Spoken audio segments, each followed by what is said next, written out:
Okay, don't be fooled by this.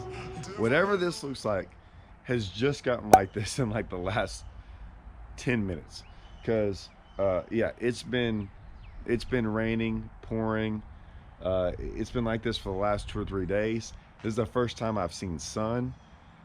It looks like it's a nice day, but it's basically Super Bowl day, right? We got the Super Bowl. I was gonna come make a video. I've been watching the Invitationals on Rayburn. I've had, I've had, well, what have I had? I've had tons of phone calls. I've had, I've had guys from FLW calling me. What I mean by that is like guys that work there, guys on the water, guys asking, hey, can I run here? Can I run there? I've got media guys calling, asking about, like, what do you think about this? What do you think about that? Because they all kind of know that, they know that I have a somewhat pretty good understanding of kind of what goes down. They had called me before the tournament started, and I had said, they're like, hey, man, who you got? Who you think is going to do good? And I honestly, I probably left some people out that I thought would do good because I didn't realize who all was actually fishing the event. But I got one name for you, Marshall Hughes. I said he could be tough, whatever. And so day one comes along and he doesn't do that good. And I was like, man, it doesn't matter. That's Rayburn. You know, we have, there's this weird misconception, and I like to say this because I say this on so many videos, and at least for me, the way I fish is that, like, everyone's like, man, I like to have your waypoints. I'm like, you can have all my waypoints. My waypoints are horrible, right? Like, I'll have waypoints that are good for a couple weeks. Every once in a while, I'll have one that lasts a year or two. But for the most part, no, I don't have waypoints. Like, my waypoints go away. They're not that good. The lake fluctuates up and down. It's just hard to explain. Anyone from Rayburn that fishes it a lot, over, I would say over like 10 years, understands it. If you only fish it a couple years, you might find one of these waypoints that does well for you for a while. You're like, no, what is he talking about? And I'm always like, get ready, it'll happen to you. And it does. All those guys come, the younger guys come to me and are like, man, I can't catch fish off that spot anymore. I'm like, yeah, it's Rayburn. What I like to say is this: Marshall, on day two, I get a text message and like, hey man, it's happening. And I'm like, yeah. He goes, and then I was like, I started looking at his weights, and it was like all of a sudden at 30. But I didn't even know he was at 30 yet. I was getting a text message going, hey, it looks like he has 30 already. And I'm like, no, it doesn't. It hadn't even updated yet. He's like, I know, but we think something might be wrong with the scales. I'm like, nothing's wrong with the scales. It's a legit 30, I guarantee you. He dropped a monster bag on him, so I was happy for him. My takeaway is this. These are the things I think about instantly. I kind of told some people, because I had, like I said, I had weird messages too over Instagram and Facebook. And they were like, hey, my buddy's doing this down there. Is that pattern going to hold up? And I listened to some guys, because I was shocked about some of the way. I wasn't shocked.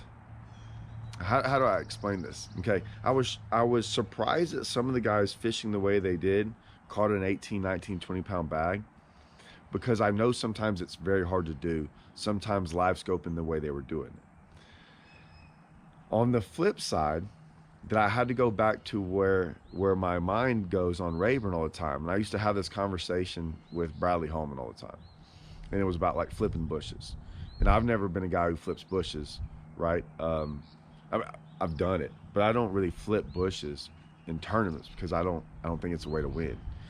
And so when we were doing, when Holman would come down here, and flipping bushes is awesome. I might go catch 50, 60, 70 a day, but I still think it's very hard to win. And he would be doing that on a tournament where it was like a 2 or 3 day event. And I'm like, hey, like, you might catch enough to maybe even lead a day one day, but like, I'm just telling you, we've done it a bunch where you might go out there one day and catch 60 and have 11 pounds, and another guy go out there and catch 8 and have 20. And that can flip-flop on you really quick. And so I was like, it's never been a thing that I find very consistent. When I say there's a couple of us that feel that way. But you look in the top 10 and there's like 7 out of the top 10 are like flipping bushes. And they're like, well, yeah, but look at the top 10. 7 out of the top 10 are flipping bushes. I'm like, yeah, there was 200 guys in the event and 150 guys were flipping bushes, right?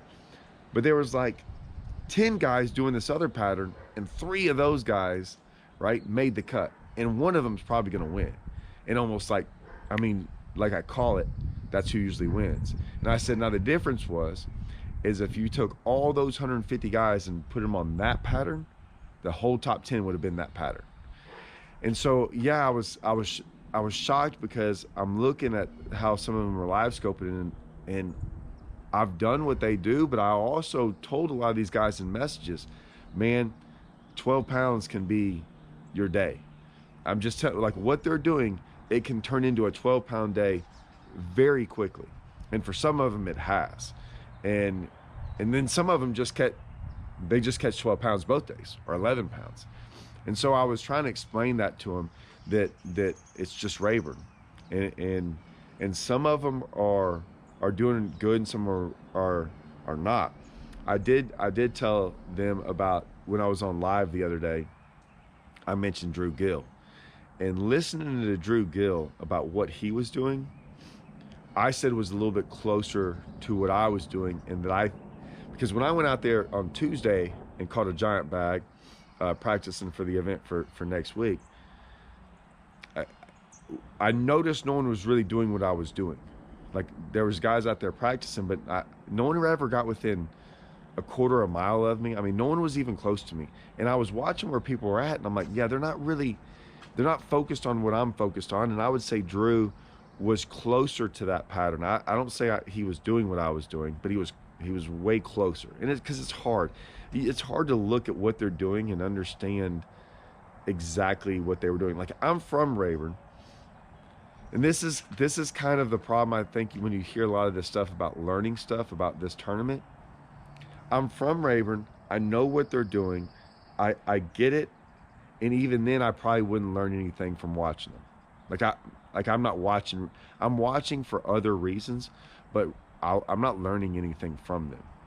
And I'm someone who's here, right? It's easier to learn if you're on that lake. You understand what's going on at the time and all that stuff. It's easier to pick up on things.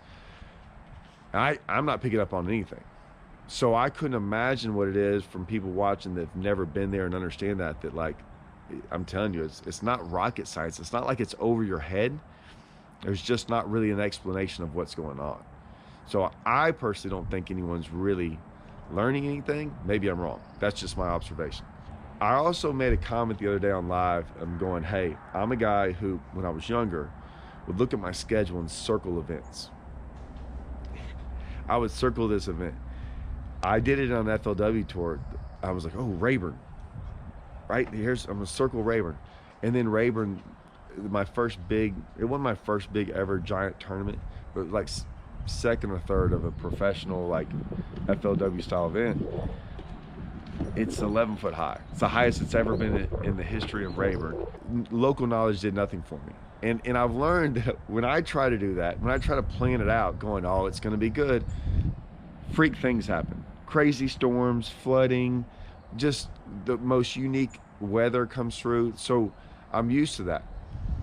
Here lately, it's been tough because of the wind has gotten us on Rayburn.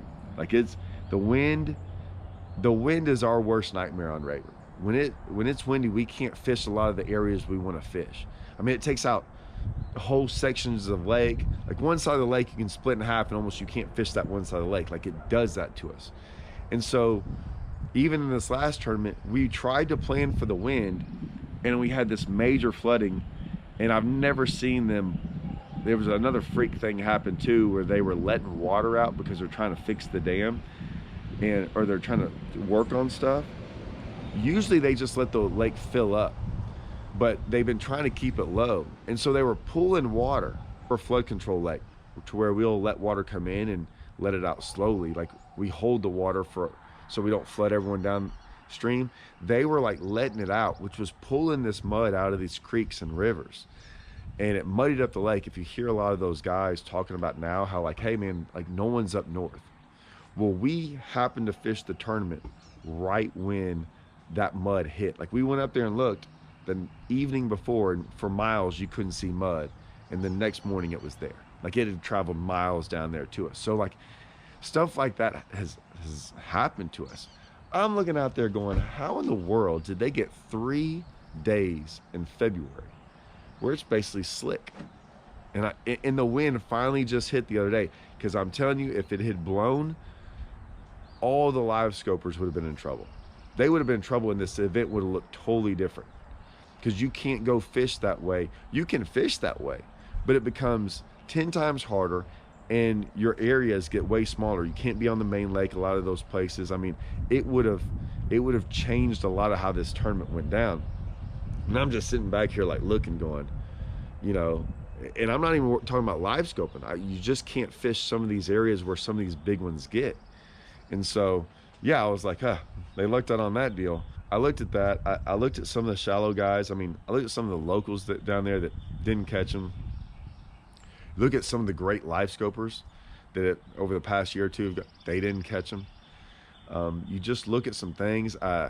Cal, I saw Cal, what Cal was doing. I mean, I was worried about Cal for one reason, is that every morning I saw him catching them, and I had an idea of what he was doing, and it's one of those deals where you gotta catch him in the morning, and it didn't seem like he had a great way to catch him after the morning, which scared me, because if you have one little hiccup in the morning and don't catch him there, and for 3 days to do it, it's tough. I mean, he's put together 3 phenomenal bags doing what he's doing.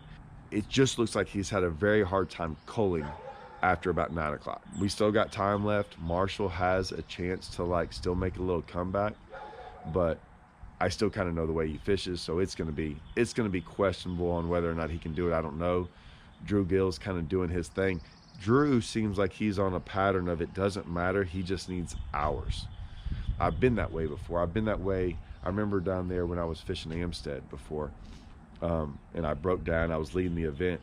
I just needed hours. I was gonna catch fish. I just needed 8 hours, and I was on them so good that eventually I would cull up to a big bag. It kind of looks like what Drew needs. Like, the longer this tournament goes on, the longer Drew's gonna like make his bag bigger. But that's my takeaway.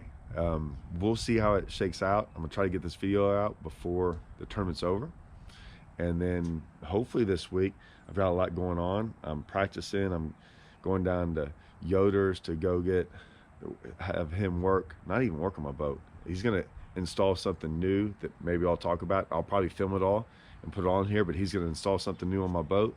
That's Jones Marine Electronics up there in Texarkana. So I'm going there tomorrow. Then I might go practice at another lake the next day, because we're off limits on Rayburn this week until Friday.